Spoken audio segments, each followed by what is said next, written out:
बचाओ तहरीक का आगाज जल्द होगा। इलेक्शन की तारीख का ऐलान न होने पर पीटीआई ने मैदान में निकलने की तैयारी कर ली। इमरान खान ने इलेक्शन कराने के लिए नई हिकमत अमली पर काम शुरू कर दिया।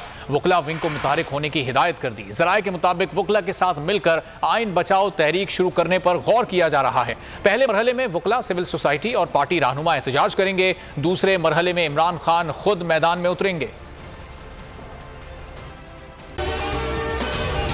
अगर आपको ये वीडियो पसंद आई है तो हमारे चैनल को सब्सक्राइब करें और बेल आइकॉन पर क्लिक करें। बोल उड़ाएगा सबका होश, भूल जाएंगे सब अपना जोश। देखिए पाकिस्तान की सबसे बड़ी PSL ट्रांसमिशन सकलैन मुश्ताक, रमीज राजा, सुहेब अलवी, जमील फारूकी और फहीम खान के साथ खेल का जुनून रोजाना रात 11 बजे सिर्फ बोल न्यूज पर। सब्सक्राइब करें और बेल दबाएं ताकि कोई खबर रह न जाए।